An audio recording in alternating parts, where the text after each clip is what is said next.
Hi, everyone, wherever you happen to be today. I would like to welcome you to Unstoppable Mindset. And I am your host, Michael Hingson, or you can call me Mike. One of those two. No other kind of words, just Mike or Michael. But we're glad you're here, whether you're watching, listening, or doing both.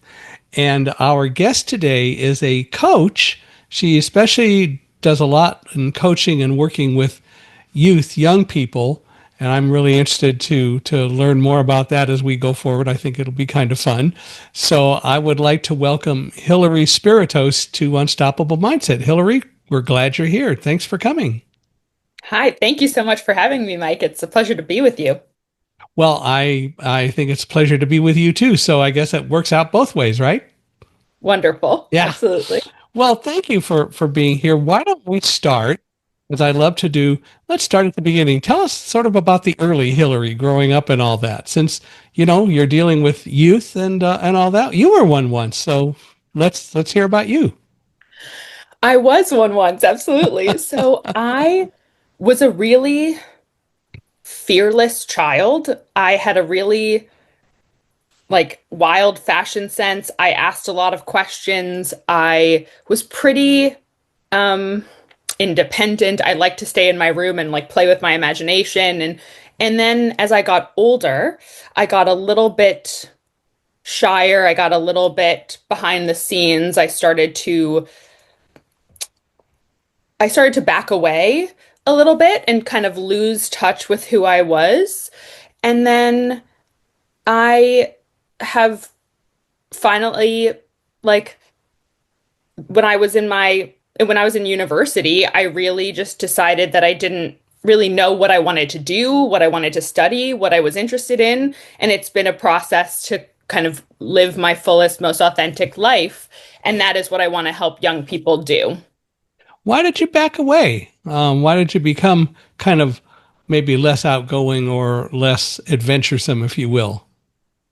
I think, there are multiple reasons for this. Puberty is not the least of which, but I would say that I'm a big believer that we are taught these messages when we're Hmm. younger as children and they get internalized. And I think I internalized messages that were to make myself smaller, to not cause waves, to um, just not be as big of a presence, perhaps. And so I, you have to kind of rewire that. You have to break free from that.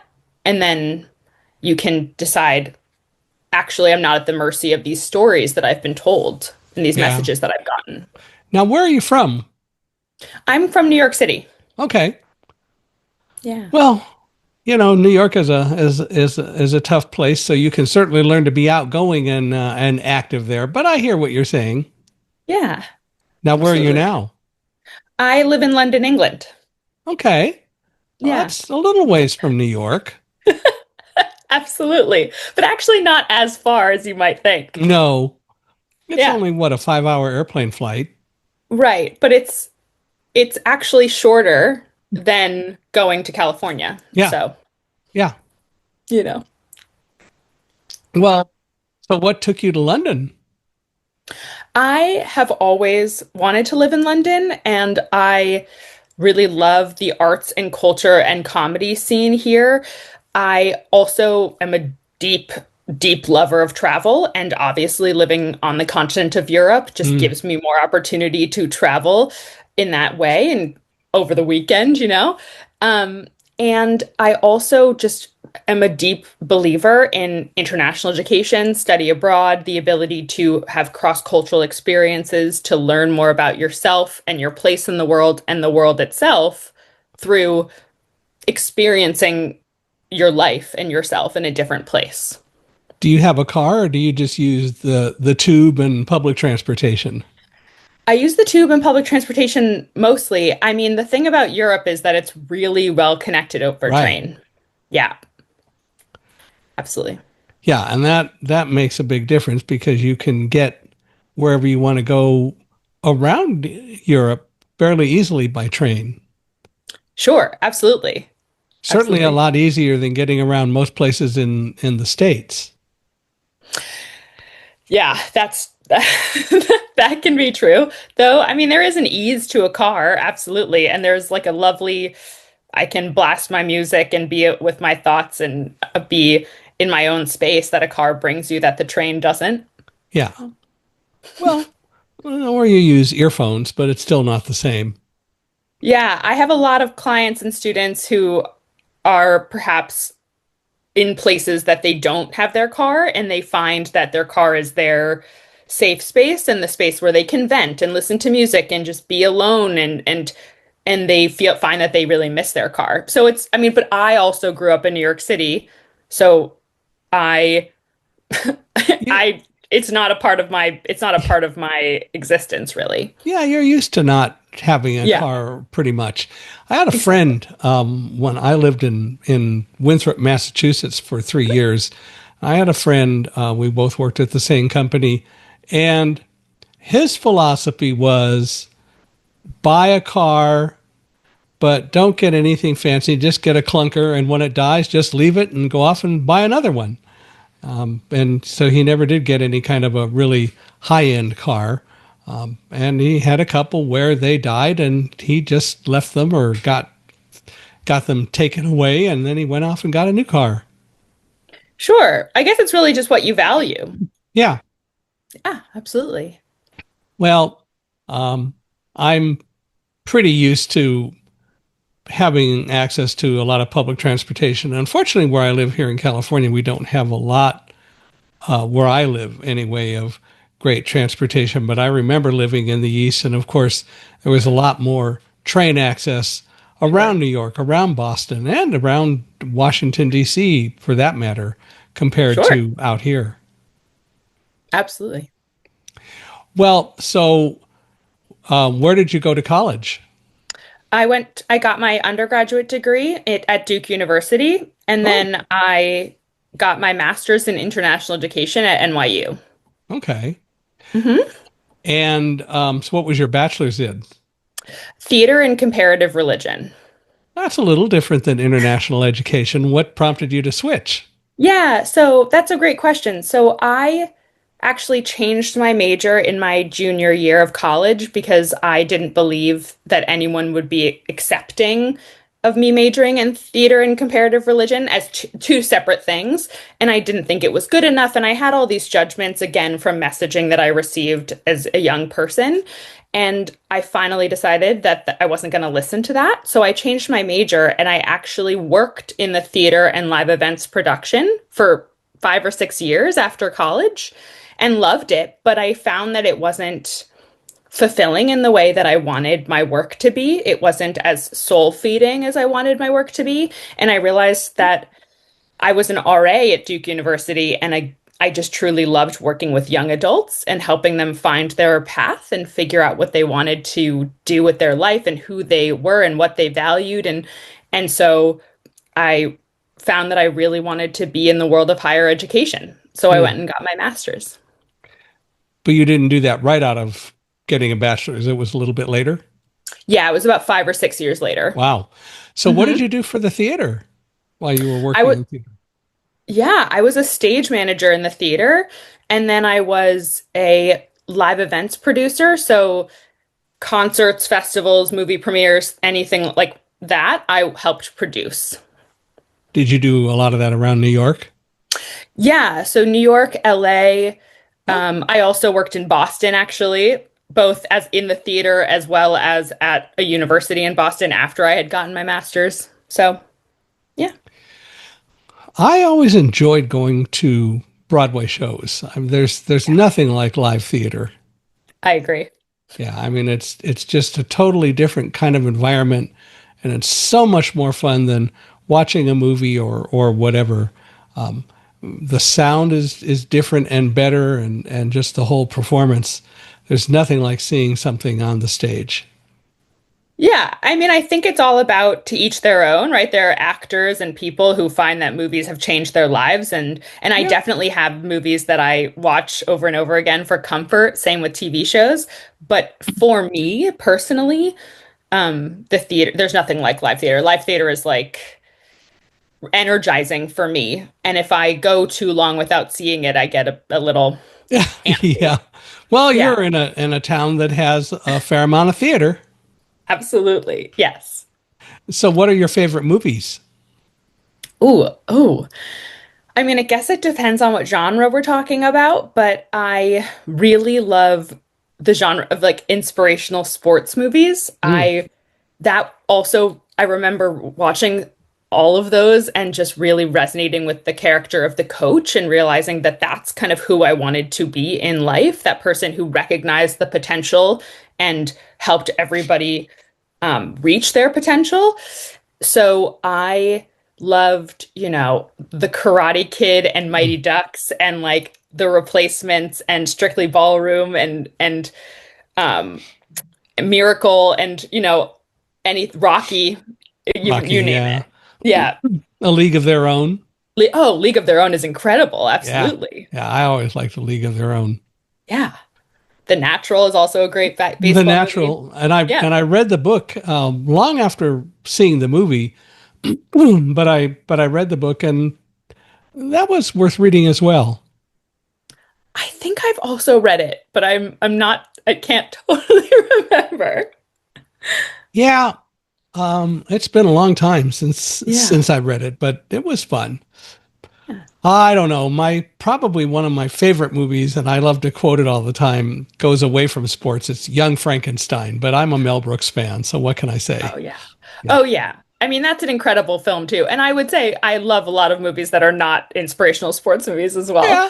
But yeah, for sure. Yeah. And I've always liked Casablanca. That's still one of my favorite movies of all time. Classic. Yeah, Absolutely a classic. For absolutely sure. is. But there's still nothing like going to see things on Broadway. I used to I watched Damn Yankees, the movie, Mm. Hmm. and then when I lived back in the East, we got to see Damn Yankees on Broadway. I actually saw it twice. The second time was with Jerry Lewis playing Mr. Applegate, the devil.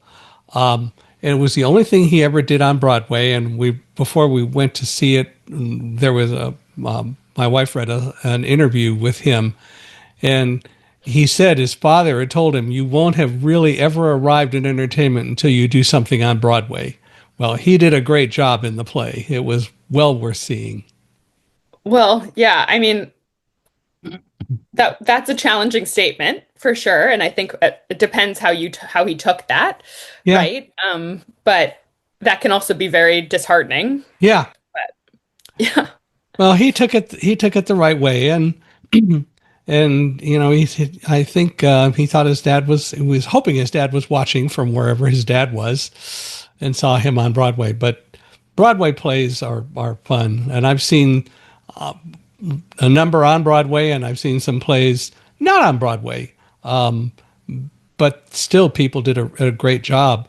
Well, so anyway, you did theater, and then you went back and got your master's degree, and you wanted to deal with young people. Um, Mhm. why specifically just young people? I think that young adults are exist in such an incredible but volatile space. So, like throughout life, we go through on this track of all pretty much doing the same things at the same time, at the same pace with everybody else. And then when we meet or when we get to university, there just becomes so many more paths, and paths start to diverge, and everyone starts to get a little bit mixed up.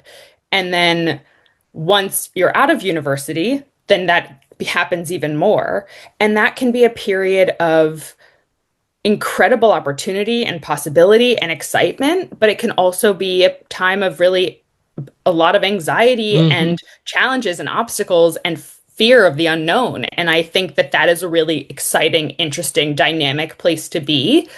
Um, I also just love the ethos of young people of I'm not going to take that this is the way it's always been done mentality. I'm not going to just let whatever is going on in the world wash over me. I'm going to actually take a stand. I'm going to stand for what I believe in. And I think that's just a really I mean there are some real fierce young people out here. And so that's really uplifting and really motivating and energizing to see. Do you think that it's different now than it was, say, 30 or 40 years ago in terms of dealing with youth and young people, in terms of what they face and how they face it? Has it changed much, or do you think it's really basically the same? And of course, the other logical question is it easier or harder now? Absolutely. So I think that it is absolutely part of the human condition to try to figure out who you are and what you want. And that is something that young people are constantly dealing with at every generation. So that's absolutely true. But I do believe that there are certain things that make it harder for this generation, the Gen Z and millennial like cohort. I think that whether that's the COVID pandemic, social media, helicopter or lawnmower, or snowplow parenting, whatever you want to call it, that just this general state of the world, there are all of these structures and systems in place that are crumbling and broken that young adults are having to get a grip and understand and find their feet in a world that is constantly shifting and not meeting their needs. So I think it is definitely, I mean, harder is challenging to rank, right? Because, Yeah. like, obviously, there are very hard challenges in various generations, but I do think it is very different. Well, in 1917, 18, we had the pandemic of the flu. So it's not like this is the first time we've ever had that. But Sure. it just seems to me, with everything that's going on today, with social media, with instantaneous communications and so on, and probably other things where a number of people are raised in fear-oriented environments, it is definitely a lot more challenging to be a youth growing up today. There are just too many challenges, much less you mentioned helicopter and other kinds of parents. I would assume that they're operating more out of fear than anything else, which is why they do what they do. Well, that's interesting. I think they absolutely could be operating out of fear. And they can be operating out of the, I want you to reach this echelon. I want you to do this thing, have this job so that you will be secure and safe. However, we know that that's not a given, right? Yeah. There's no such thing as security in that way. But I would also say there's a way to be operating out of a projection of what they wish that they lived, Yeah. and that they're passing that along to their children as well. So there are various ways that it can manifest. That's probably been somewhat true, though, through most generations, although it may be a little bit more the case now because there's so many outside forces and they want to keep their kids from having to put up with all of that. Yeah, I would also say that their parenting used to be a little bit more hands off, and it is now let me remove the obstacles from my children's lives and let me, and that's a generalization. Obviously, not all Yeah. parents are like Yeah. that, but Yeah. there is a big push to let me make it somewhat easier. And that's not to say don't support your children, and that's not to say don't help them out. That's not to, but in removing all the obstacles, young people aren't given the opportunity to build the self-reliance Hmm. and the resilience and the self-trust that they need to move forward. Yeah. And it may ultimately come down to how many of the obstacles are you really removing. But that is true that they make it, they think, easier. But the reality is there are reasons why we all have to go through different situations to learn. Sure, absolutely. I think if you don't develop resilience or self-reliance or grit, I think that is going to be a very challenging life until you learn to really develop those traits, Hmm. those skills, Hmm. tools. Hmm.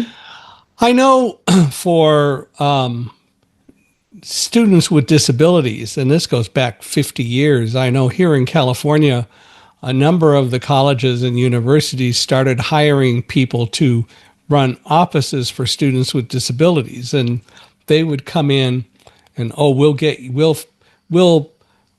we'll make sure you have your textbooks. We'll make sure you have a place to take your tests. And they do any number of things for students that some of us who grew up a little bit before those offices realized that the offices were really creating more of a problem than a great solution, because they did everything for students rather than students learning to do things for themselves. Students didn't learn how to hire people to read information for them, or how to go to professors and advocate for what they needed, because they just relied on the offices. And the offices would say, well, students don't know how to do those things. Yeah, and they never will. It's the Yes, same it's the same kind of concept, but the reality is that there is a reason why there is value in having challenges put before you to overcome and deal with. absolutely. Absolutely. I mean, it helps you recognize what you're capable of. And it also helps you realize that you have been through maybe something difficult previously, or you've gone outside of your comfort zone or tried something new or whatever. There's precedence there that you can do something like that again. And if you don't have those experiences, then you are unsure. I mean, I have clients who have not built up these experiences, or they don't recognize the experiences that they've had. And that's part of the work that we do, is that then they just feel so unprepared to go out in the world because they don't know what they're made of. Yeah. Hmm. Yeah, and it is a real challenge. And the other part about it is that, what referring back to the offices for students with disabilities, what the offices should be doing is encouraging students to do the work, and then saying, this is what I actually went through. And then actually saying, if you have a problem and you can't get the things that you need to have, we'll help you. We will bring the resources of the university to, for example, to bear to get you what you need. But you have to be the one to initiate it. And I think that's the issue. Sure. Absolutely. It's Yeah. it's it's the it's the asking questions without trying to figure out what the answer is yourself, or trying to find the answer yourself. And I think that can be manifest in many ways. And I think that that is also indicative of like a larger system, which is not being able to trust that you can figure it out, not being able to trust that you have the answer, or that you can like trust your inner voice or your gut. And so you look outward, and that, so it can be part of a task, but it can also just be, it can manifest in your just general life. Yeah. Well, Hmm. so what does redefining success mean today for young people, and how do they separate their goals from what society expects them to do, or societal expectations? Yeah, absolutely. So, as I kind of alluded to before, is that we learn these definitions, we have these messaging from when we were younger, and we learn what success means, what failure means, what courage is, and we start to internalize what we think other people will see as acceptable or good enough. And what we need to do is unpack that and try to redefine success and failure and all the rest of it for ourselves, so that we can live our own lives and not be at the mercy of our prior messaging, childhood wounds, of our parents' hopes and dreams and fears, perhaps what people in society might deem as not good enough or not interesting or whatever. We want to live according to what we think we value, and so that's what redefining success means. How do you teach people how to redefine success? You have a coaching process that I assume that you use. So what is that? How does all that work? Yeah, so it's a 3-month process, and it's called Aligned and Alive. And the first month is helping young adults really get to the root of who they really are, what they really value, and what they really want their life to look like. And it is going deep, and it is being honest and answering those questions outside of societal expectations and cutting through the noise to the best of their ability. And then the second month is really honing in on what is blocking you from going after the life you want, from imagining the life you want to create and creating the life you imagine. And then the third month is reevaluating those of things that we talked about in the first month. So who you really are, what you really value, and what you really want your life to look like. These things probably have changed over the course of this time as you've kind of uncovered new aspects of yourself. And then we create an actionable strategic plan so that you're not just going off into the world unprepared and feeling unprepared to kind of take the next step. And there are absolutely follow-up calls to just make sure that you feel the most secure and that if you have any questions or kind of feel like you want to check in, that's absolutely acceptable and possible and I hope you will and we will set up. And there are also people who don't work on this 3-month platform, but they also just meet with me regularly. So it depends on what you're looking for. This isn't a one size fits all situation. Yeah, which makes sense. It shouldn't be a one size fits all because everyone is a little bit different, needless to say. Absolutely. Absolutely. So I didn't mention it before, but we should talk about what is the name of your company? So the name of my company is called Bad Outta Hell. There you go. See? How Yeah. did you come up with that? I think it's great. Thank you. I really love and have a kinship with bats. I think that bats are highly adaptable, perceptive, social creatures, and they spend a lot of their time upside down, so they see the world in a different perspective, and they symbolize transformation and rebirth and the shedding of the old to come into the new and out of the darkness and into the light, all of which I really resonate with and want the energy of the business. And then I also am not a one size fits all cookie cutter coach, let alone person. And I wanted a name that kind of had that ethos, had that a bit of rock and roll in it, if you will. And so, yeah, I feel like it has real momentum to it and a real edge, which is great. And so you, of course, feel a great kinship for the TV show and the movies Batman, right? Just checking. Yeah, I mean, I'm not the biggest Batman fan. I'm not the I biggest understand. Marvel or super, but I will say I did talk about this with people about how Batman, if I'm correct, embraced what he was most afraid of and took that to help him fight the bad villains in Gotham.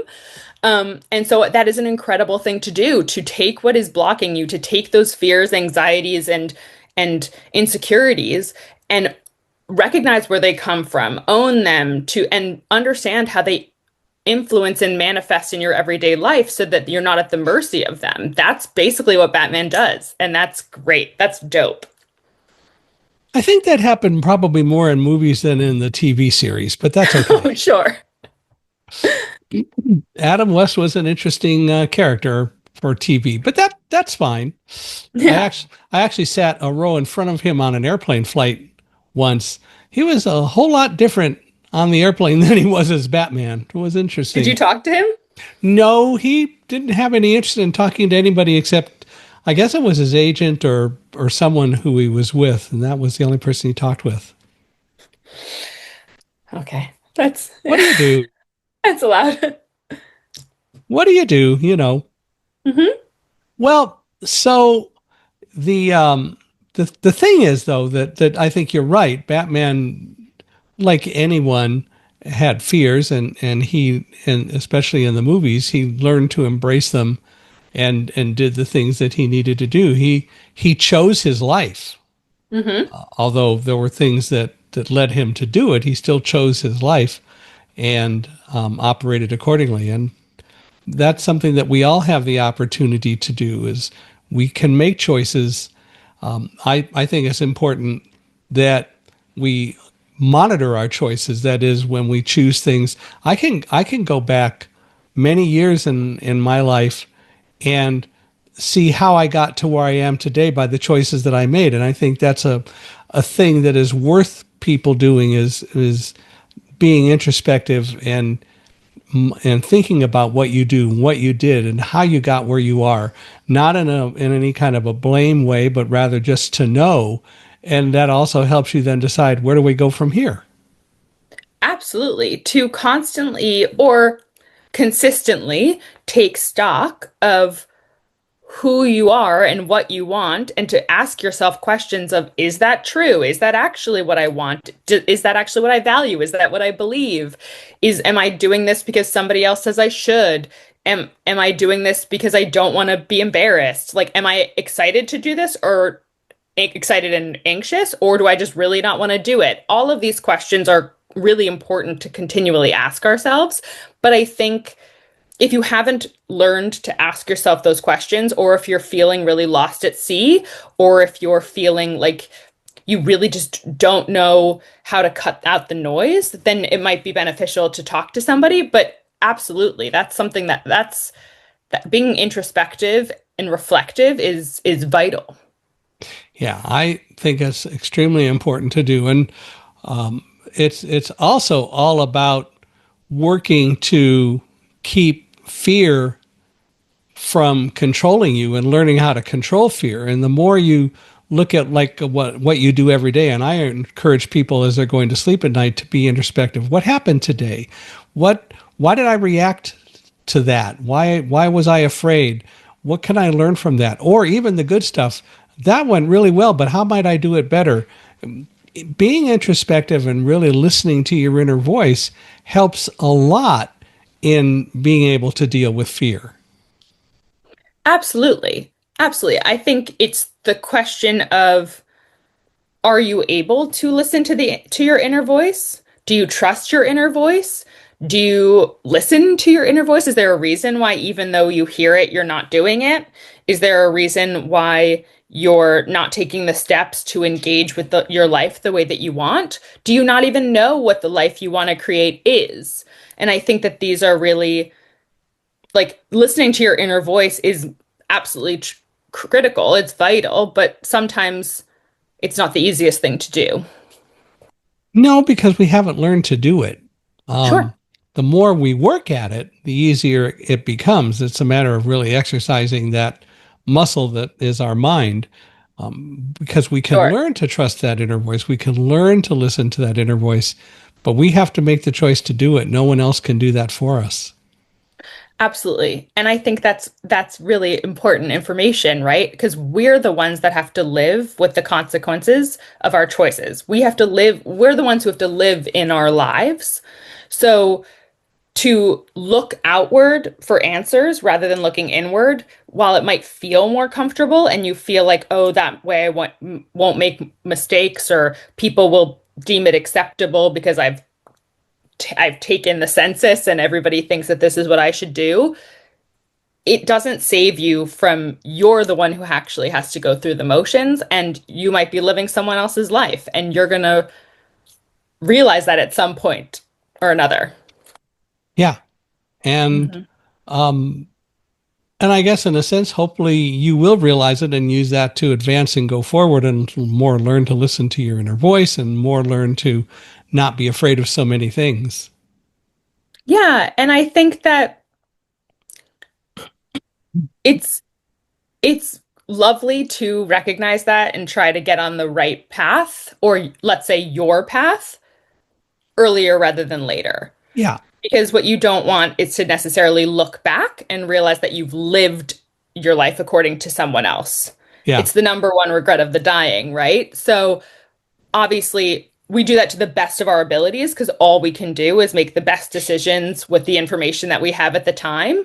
So it's a constant trying to figure it out, but we want to get on that. We want to live our most authentic life as much as possible.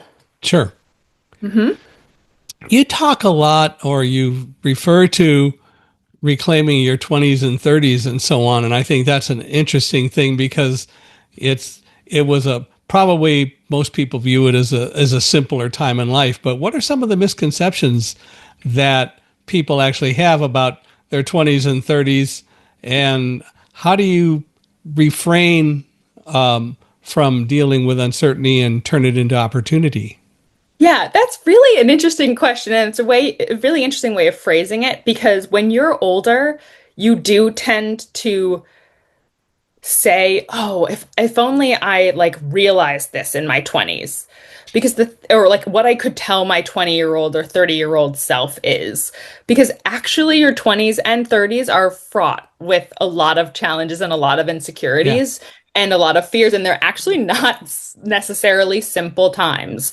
But I would say some misconceptions are that you need to have it all figured out, that you're running out of time, that it's too late or that you're behind, that everybody else has it figured out and you're lost. That your 20s are for figuring things out, and then once you hit your 30s, you're supposed to have it all figured out and all your ducks in a row.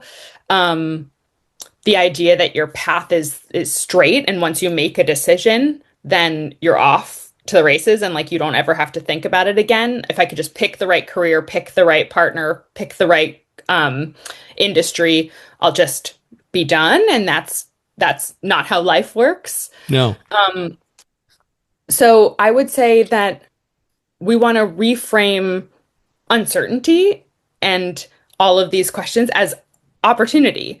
And so life is uncertain. And so when you learn to see uncertainty as possibility and obstacles as opportunity for growth, then you will begin to have more forward momentum, live a more authentic life and learn more about yourself and gain self-trust and resilience and self-reliance. And that's what we want to learn how to do in our 20s and 30s and Yeah. beyond. And beyond, because the Yeah, reality is it's all part of the same thing.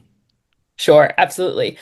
Yeah, Yeah, it may or may not get any simpler, or maybe we learn enough things that it looks like it's simpler, but because we've learned certain things that help us get through whatever it is we have to get through.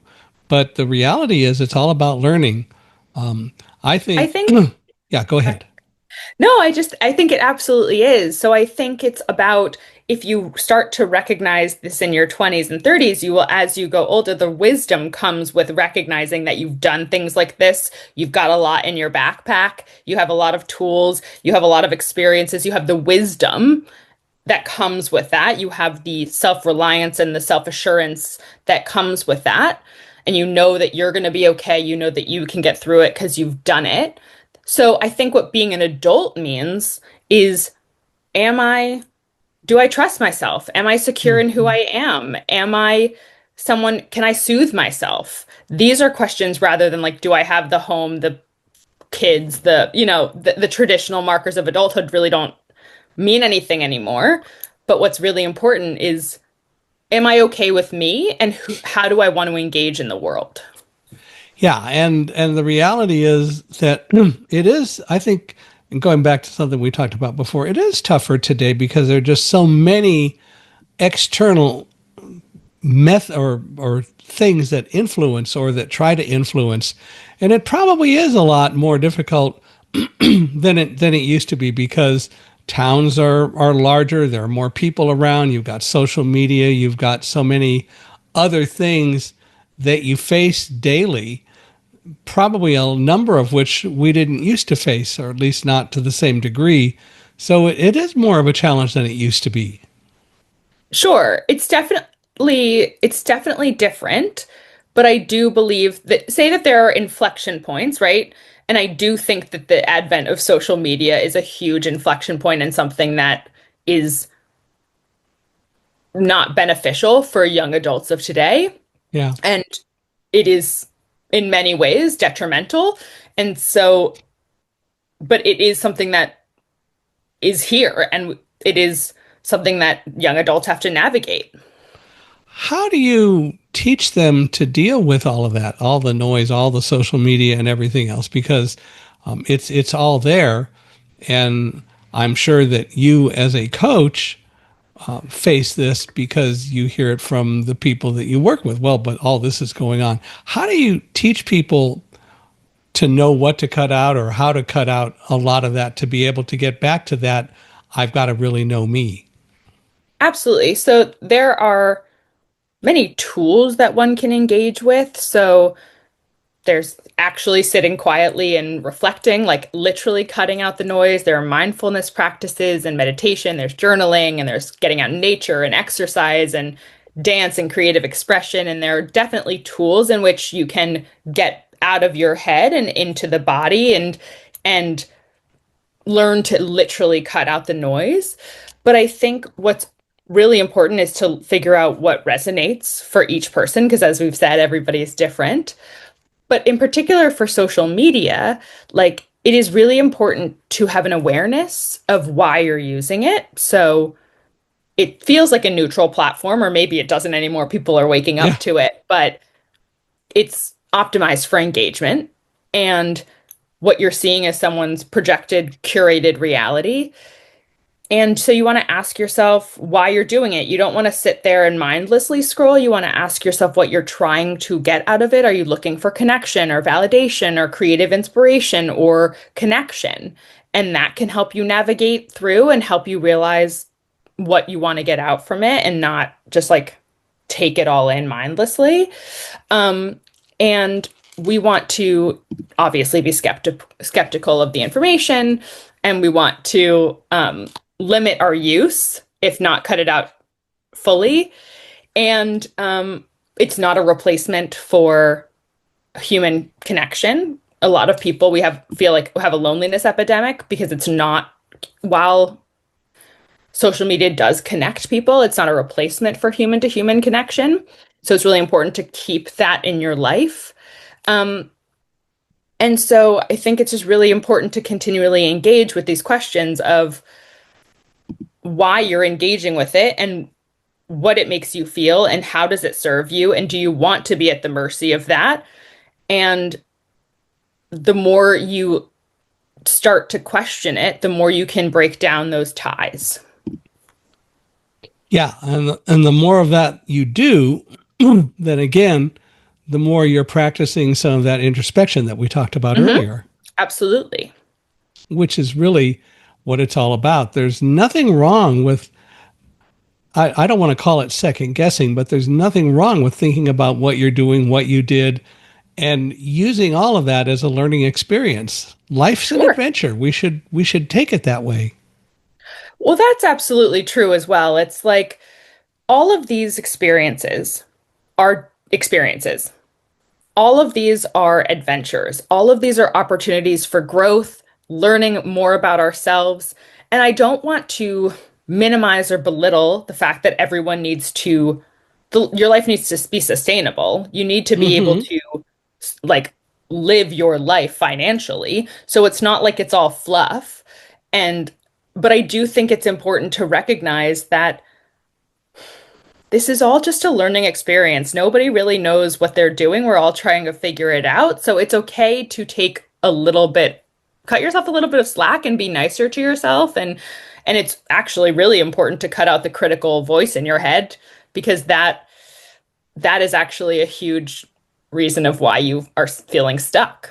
Yeah. I've said many times on this podcast that one of the things that I've learned over the last couple of years is to stop saying I'm my own worst critic. I used to do that because I will like to record speeches when I travel and speak publicly. And I come back and listen to them, and I always just sort of quickly said, I'm my own worst critic. I want to really listen to it because if I don't tell me, nobody else will. And I realized what a negative thing to say. And Hmm. I finally realized I should be saying I'm my own best teacher, because in reality, no one can teach me anything. They can provide me with information, but I'm the only one that can truly teach me or open me up for learning. That's beautiful. I love that. I definitely have realized over the course of my life that I have certain narratives. We Mhm. all do have certain narratives and stories that we've told ourselves about who we are as people that are actually quite negative. And like, we're not this kind of person, or we're not capable of this, or we're not the kind of person that does that. And it's actually limiting, and it's Yeah. not going to help us in the long run. Well, and we've got to get over this negativity. I just also, We do. yeah, the other thing is I don't like failure. I don't like the term failure because it is so negative. I think that things don't always work out the way we expect. And if we view it as a failure, that's an end. But it's not. It is, okay, something happened. It didn't go the way I wanted. What can I learn from that? And that's the part I think that most of us miss. We don't take that step to really step back or jump back a little bit and go, what do I learn from this that will help me not make the same judgment as last time, will not make it go the same way? How do I make it go better next time? Yeah, and I think it definitely doesn't help that as young people we are like systemically taught to believe Yeah. that grades and achievement is of the utmost importance, and the worst grade you can get is an F, and that means Mm-hmm. it's not good enough. Like that is the lesson we are taught over and over and over again.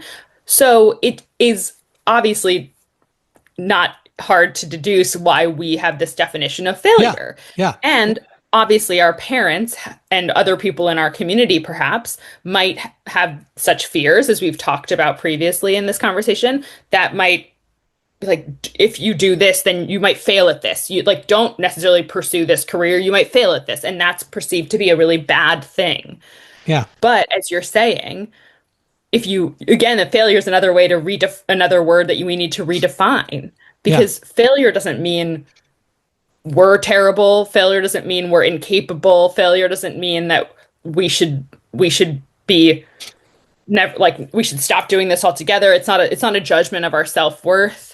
It's just a data point to help us realize, oh, this is not something that I maybe want to engage with, or, oh, I need to learn a little bit more about this, or whatever it might be. I also think it's important to recognize that failure, really, in my opinion, is not trying and not living the life that you want to live.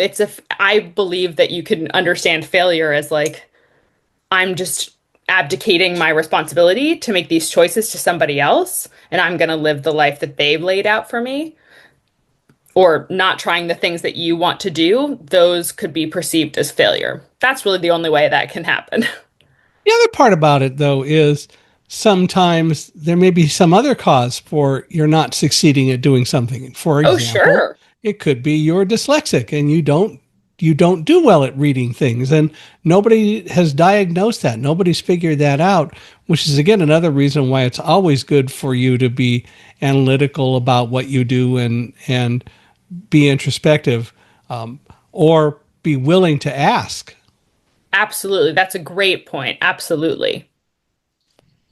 Because all too often we just tend to make assumptions, as you've pointed out. Yeah. You always want to ask yourself, is it true? And how does that serve me? How does that belief serve me? Is it keeping me stuck? Right. Yeah. Well, how do you help your clients navigate fear, and especially the fear of disappointing others and so on, as they're growing up and as they're gaining more experience? So this is actually definitely what we've been partially It talking is. about, Yeah. right? So it's redefining failure for yourself, and like, or with any, just thought or assumption, and asking yourself, is it true? How does that serve you? Do you want to live at the mercy of that thought or belief? And the fear of disappointing others is really interesting because, as what we said before, it's not someone else's life, it's your life, and you're the one Right. who has to exist in that world. And it's also interesting, just as a note, to recognize sometimes we think we're going to disappoint somebody because we assume what their response is going to be, but we've actually never had that conversation with them. So, is that even true? Like, have you even had that conversation with them? Because we can often scare ourselves with these assumptions of what we think their response is going to be. Mm-hmm. So, um, if we really don't even take the time to ask, but we're like, oh my God, we're paralyzed by the fear of what we think they'll say, then that's something we want to break through. Um, and I also just think, again, it's really important to recognize that we want to build and form a relationship with our inner child. And so the way to live your fullest, fiercest, most authentic life and live the life you imagine is by creating a relationship with your inner child, because that is where your spark, your creativity, your passion, your zest for life lives. Yep. But it's also where your fears, insecurities, and anxieties live. But when you recognize that you are a composite of all of that, that is true self love. And you can give that to yourself and other people. And also, again, when you recognize and own your fears, insecurities, and anxieties, you're not at the mercy of them. And you can decide, I'm not going to bow down to them. I am going to move forward. I'm going to muster up the courage to move forward in the face of these fears and do what I want to do. Yeah. Which makes a lot of sense. Well, one of the things that I was wondering, how long have you been coaching? Let me ask that. So I opened up my business during the pandemic, so Ah, in 2020, but I've been doing this work for a lot longer than that yeah. as in working in universities. So what did you do at universities? You worked in academia a long time. Yeah, so I was an academic advisor and I got the reputation of being like my meetings just happened to run a lot longer and I was not interested in having transactional conversations with students. I was more interested in trying to figure out who they are and what they wanted and why they weren't going after that and what they wanted to major in and what they wanted from their college career and beyond. And we got deep sometimes. And so yeah, I was someone who just dug a little bit deeper for sure.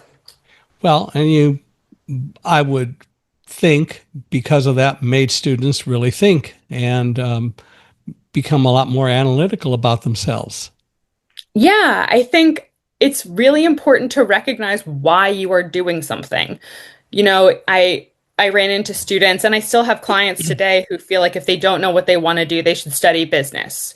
Or they really love art and drawing or fashion or or some creative field and their parents say that that's not good enough and that they should study business or go into medical school or what have you. Like there are lots of things that we accept as true, or like maybe, oh, I can't study something in the humanities, I won't get a job from that, that's not important. There are a lot of things we accept as true based on what society tells us, what society values seemingly, what our parents and our community value, and it's really important to start questioning that and asking if that's really what we want to do, because if you don't know what you want to do and you think you're going to study business because that's a catch-all, but you actually realize that you don't enjoy math and you don't want to spend your day in front of a computer, you don't want then you're going to be miserable.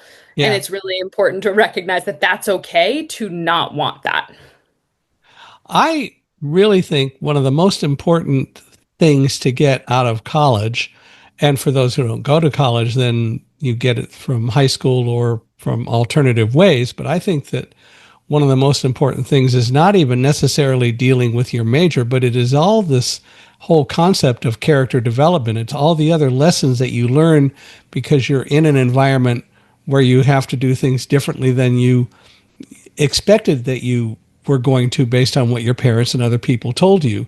And I think that's one of the most important things that we could ever have happen to us is that we step out away from, at some point in our lives, our growing up period, and we really put ourselves in an environment where we have to discover new things.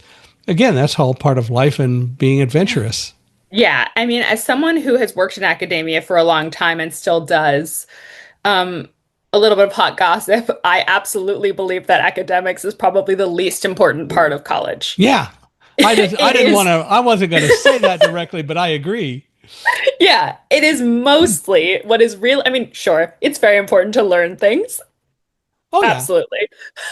But it is really important to engage with different perspectives, learn adaptability and communication and time management, and figure out who you are and what you value and what your place in the world and what impact you want to have on the world, and how to navigate systems that you're unfamiliar with and how to engage in the world the way you want to. I mean, to try new things, take classes that you think you might be interested in or like that are totally not related Mhm. to your major. Like whatever it is, I think absolutely 100% I agree. The other part about it is, though, there are also a lot of people who won't go to college, but doesn't mean Sure. they don't have the opportunity to do that same learning. Absolutely. Oh, absolutely. Yeah, there are a lot of ways to get it, which Hmm. makes a lot of sense. Sure. And that's definitely true in general, but especially within the States, and I think this is the case worldwide, education is often becoming inaccessible for a lot of people. And so you can absolutely engage this part of your life in your job, in in volunteer work, out in your community, whatever it might be. Absolutely. It's just the question of the energy and the motivation and the intent that you bring. Yeah. Hmm.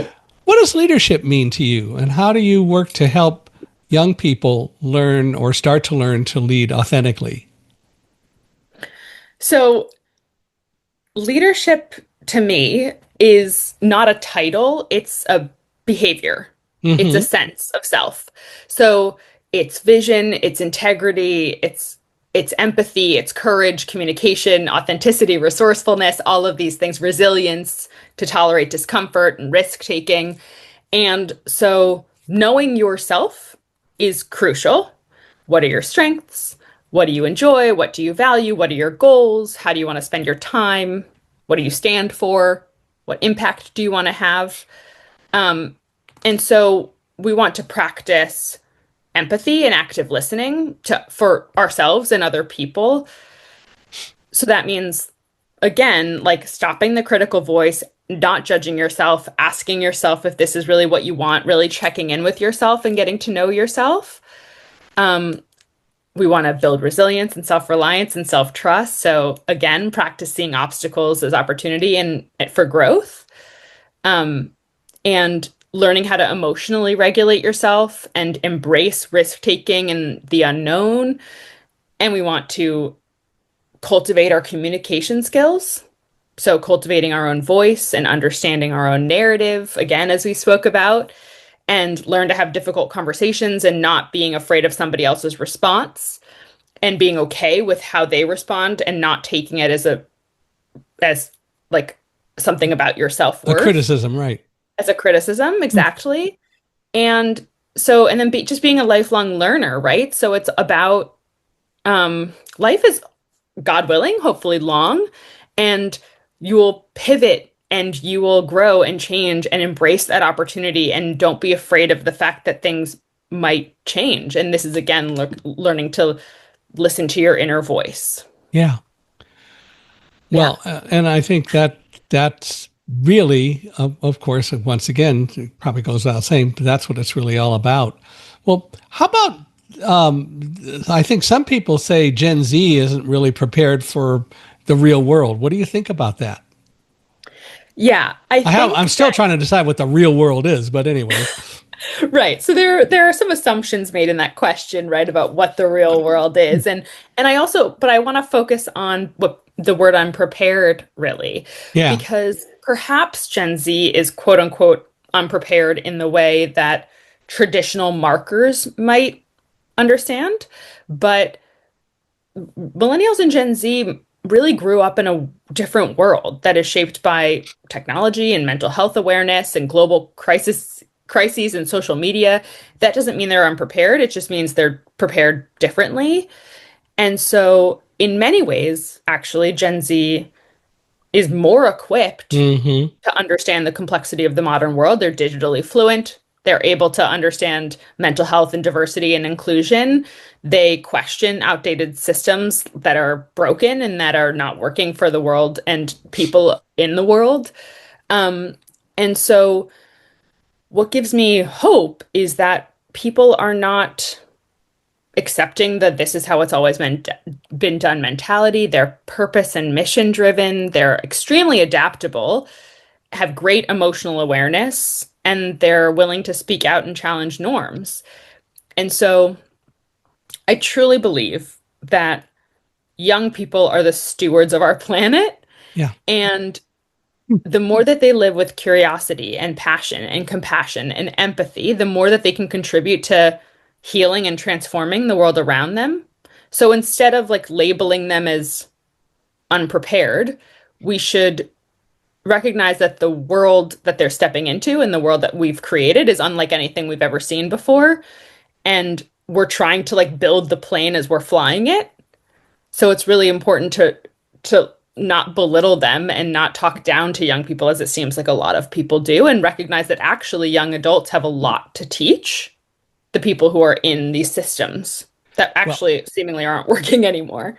well, and the reality is, of course, who is really the unprepared, and Sure. it's also true that so many people have not learned to navigate the world that we've been creating and that we continue to create. And maybe they're the ones that really need to learn how to become more prepared by becoming more involved in some of these things that young people are learning to do automatically or on their own. Absolutely. Absolutely. Yeah. Well,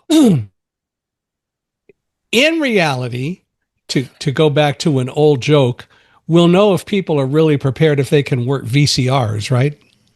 Oh, Remember is that? is that is Remember that that? How nobody could work a VCR? They were always so complicated. And now, of course, we don't even know what VCRs are today, but I mean, the young people that I talk to don't know what VCRs are, I but you know know. what? That's, the world keeps moving. They're I fine. know. Yeah. Yeah. It's amazing. It dawned on me a couple of years ago as a public speaker that I'm now speaking in a world where we have a whole generation that has grown up without any memory of September 11th. Hmm. And it's an amazing thing to think about, but it has helped me learn how to tell my story better so that I can, as I like to say it, bring people into the building and have them go down the stairs with me, have them deal with everything that I dealt with, and be able to come out the other side better for the experience. And I think that's extremely important to be able to do because so many people don't have a memory of it. And even for the adults who do, for most people, the World Trade Center experience is only as big as their newspaper photographs or their television screens anyway. Yeah, I think it is really important to recognize what everybody's actual lived reality is and what everybody's understanding of the world is. And so talking to young people who perhaps are not, who did not live through September 11th, or who did not live through, um, or perhaps weren't able to vote, or weren't like engaged Yeah. in the Obama era of like hope and engagement in politics in that way, or millennials who were younger in the September 11th attack. Like it really Yeah. it's meeting people where they are Yep. and recognizing that that is their understanding of what America is, what the world looks like, what how they want to engage, what work looks like, what their view of their future is, Yeah. and recognizing all that's different. I agree. Well, Hmm. this has been absolutely wonderful, and I'm glad, Hillary, we had a chance to do this. And I want to thank you for being here and giving us a lot of great insights. And I hope that people will take some of this to heart. If people want to reach out to you, maybe to use some of your skills as a coach and so on, how do they do that? Yeah, absolutely. So my website is batoutofhell.net, and my That's TikTok, bat out of OUTTA. yes. Just want to make sure we Yes. spell it. Yeah, Oh no, bat out of hell. absolutely. So yes, BATOUTTAHELL.net. And then my TikTok and Instagram are BAT.OUTTA_hell. And if you would like to start working with me, I am absolutely taking on new clients, or we can schedule a consultation call so you can get to know me and the way I work and see if it's the right fit. Um, so I would love to hear from you. Absolutely. We'll get through this together. Do you coach people all over the world? I do. I coach Oh, people all great. over the world. I coach individually, one-on-one coaching. I have group coaching, and I do workshops and seminars. So we can be in touch in various different ways. But yeah, I love coaching. Well, super. Well, thank you again. And I want to thank all of you for being here. And I hope that this has been useful and that you've learned something from it. And I hope that you'll reach out to Hillary because she's got a lot to offer.